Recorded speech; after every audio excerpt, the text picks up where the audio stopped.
अस्सलाम वालेकुम। Welcome to एमरात। दोस्तों, बात आज हम दो टॉपिक्स को लेकर करने जा रहे हैं। पहला पीएफएक्स एयरक्राफ्ट को लेकर है कि इसकी इंडक्शन के बारे में अपडेट्स हैं कि 2028 में इसकी इंडक्शन या इसका डेब्यू होगा, और इस पूरे कॉन्टेक्स्ट में कुछ चीजें भी हैं जो डिस्कस करना जरूरी है रियलिस्टिक बेसिस पर। एंड दूसरा, एक बहुत बड़ा intelligence based operation Pakistan armed forces की तरफ से कंडक्ट किया गया है पाकिस्तान अफगानिस्तान बॉर्डर के करीब से, जहां अफगानिस्तान की तरफ से एक डायरेक्ट अटैक जिसको नाकाम बनाया गया है पाकिस्तान मिलिट्री की तरफ से।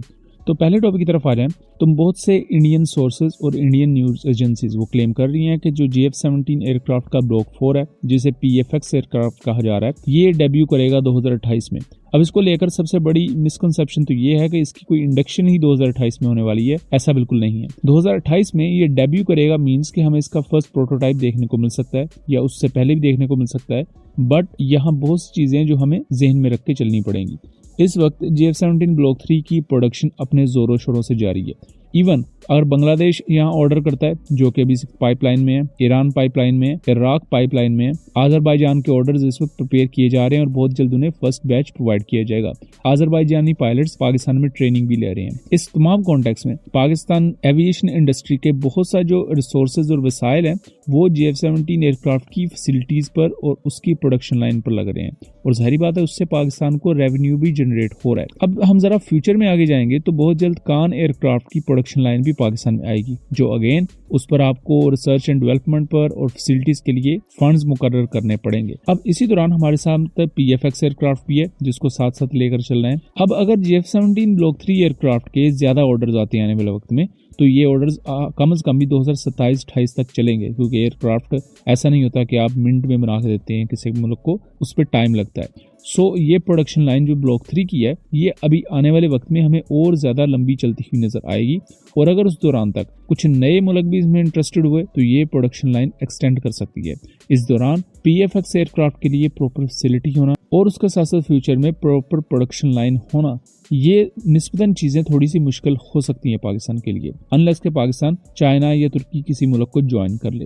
PFX एयरक्राफ्ट के बारे में ये चीज भी क्लेम की जा रही है कि इसमें इंटरनल वेपन बेस होंगे, जिसमें ये BVR मिसाइल्स को कैरी करेगा, एंड ये एक स्टेल्थ एयरक्राफ्ट की तरह एक्ट कर सकता होगा। जबकि एयर टू ग्राउंड कॉन्फ़िगरेशन में ये अंडर द विंग्स वेपन्स चूंकि कैरी करेगा, तो तब ये सेमी स्टेल्थ एयरक्राफ्ट के तौर पर ट्रीट किया जा सकता है। PFX के इस पूरे प्रोजेक्ट में हमें टाइमलाइन और फंड इश्यूज देखने को मिल सकते हैं। टाइमलाइन का इशू भी पाकिस्तान के लिए कोई इतना बड़ा मसला इस वजह से क्रिएट नहीं करेगा क्योंकि पैरेलल JF-17 ब्लॉक 3 की प्रोडक्शन चल रही होगी, जिससे रेवेन्यू जनरेट हो रहा होगा। बट यहाँ टाइम का इशू जरूर है कि एक ही वक्त में ब्लॉक 3 की प्रोडक्शन लाइन भी चल रही है, कान एयरक्राफ्ट को भी अगर मुल्क में असेंबल किया जा रहा है, तो फिर PFX एयरक्राफ्ट के लिए क्या इंतजामात किए जाएंगे, या एक सेपरेट प्रोडक्शन फैसिलिटी बनाई जाएगी, जो कि ऑब्वियसली पॉसिबल है। ये कोई ऐसी चीज नहीं है जो इम्पॉसिबल हो, क्योंकि with the passage of time 2007 के बाद पाकिस्तान ने अपने मुल्क की प्रॉपर प्रोडक्शन फैसिलिटीज पर काम किया है, जहां एक तरफ मिराज एयरक्राफ्ट की ओवरहॉल और मेंटेनेंस के लिए फैसिलिटीज थी, तो फिर ब्लॉक 3 की प्रोडक्शन के लिए सेपरेट फैसिलिटीज बनाई गई वक्त के साथ साथ। यहाँ ये भी पॉसिबिलिटी है कि जो मिराज एयरक्राफ्ट के लिए फिलहाल फैसिलिटीज हैं उन्हें ही आगे मॉडर्नाइज किया जाएगा PFX एयरक्राफ्ट पर रिसर्च एंड डेवलपमेंट के लिए। एंड उस वक्त तक आई होप कि मिराज एयरक्राफ्ट को पाकिस्तान अगर फेज आउट करना शुरू करता है तो वहां PFX एयरक्राफ्ट के लिए एक अच्छी गुंजाइश हो सकती है। वी होप के 2028 में हमें PFX एयरक्राफ्ट इन एक्शन देखने को मिले, एंड इसका फर्स्ट प्रोटोटाइप हमें 2028, और अगर पाकिस्तान एरोनॉटिकल कॉम्प्लेक्स इसकी एग्जीक्यूशन अच्छी करती है तो हमें 2027 के एंड में, ये 2027 में भी देखने को मिल सकता है। बहरहाल अब हम दूसरे टॉपिक की तरफ आ जाए। दोस्तों, बलोचिस्तान के एरिया जम्बाजा में, जो कि जोब के एरिया में मौजूद है, वहाँ एक इंटेलिजेंस बेस्ड ऑपरेशन कंडक्ट किया गया है। इस इंटेलिजेंस बेस्ड ऑपरेशन में कहा जा रहा है कि फ्रंटियर कोर और उसके साथ साथ क्वाडकॉप्टर्स को भी यूज किया गया, यानी ड्रोन्स को यूज किया गया, और इसमें 6 टेररिस्ट मारे गए। ये जो 6 TTP के मिलिटेंट्स थे, ये बुनियादी तौर पर अफगानिस्तान के एरिया से पाकिस्तान में दाखिल होने की कोशिश कर रहे थे, और इनका रूट होस्ट से था, और वहां से ये आगे जोब के एरिया में दाखिल होने की कोशिश कर रहे थे, जिस दौरान इन्हें इंटरसेप्ट किया गया, एंड इवेंचुअली एक मुकाबले में ये 6 टेररिस्ट मारे गए हैं।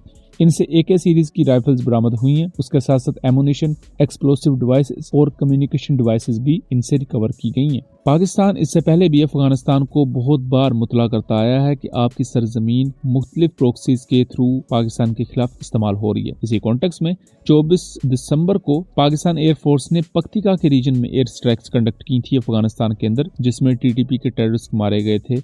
और उसके बाद से लेकर अब तक टीटीपी के हमलों में वाज़ेह कमी तो आई है, लेकिन इस तरह की जो बॉर्डर इन्फिल्ट्रेशंस हैं ये बहुत ज़्यादा खतरा पोज करती हैं, क्योंकि जब बॉर्डर इन्फिल्ट्रेशन ज़्यादा होती है तो अक्सर औकात जैसे चमन बॉर्डर के करीब ये वाक़या हुआ, तो चमन बॉर्डर को अगर बंद कर दिया जाता है खुदा ना खास्ता, तो वहां से पाकिस्तान और अफगानिस्तान की दोनों साइड पर जो आम आवाम है उसके लिए मुश्किल खड़ी हो जाती है। लेकिन अगर वहां सिक्योरिटी चेक्स नहीं रखे जाते तो इस तरह की बॉर्डर इन्फ्लेशंस होती हैं। सो ये एक दो धारी तलवार की तरह है, आप इसमें से कोई भी फैसला करते हैं तो उसका कहीं ना कहीं नुकसान आपको उठाना पड़ता है। लेकिन ऐसा भी नहीं किया जा सकता कि बिल्कुल भी बॉर्डर की सिक्योरिटी जीरो कर दी जाए और इस तरह के टेररिस्ट खुले आम सरहद पार करते रहें।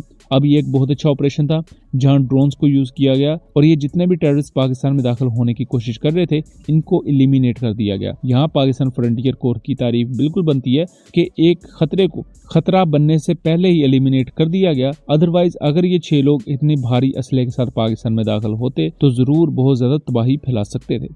वीडियो पसंद आई हो तो इसे ज्यादा से ज्यादा शेयर कीजिएगा ताकि इस आगाही को आगे फैलाया जा सके। मिलेंगे अगली वीडियो में, तब तक के लिए अल्लाह हाफिज।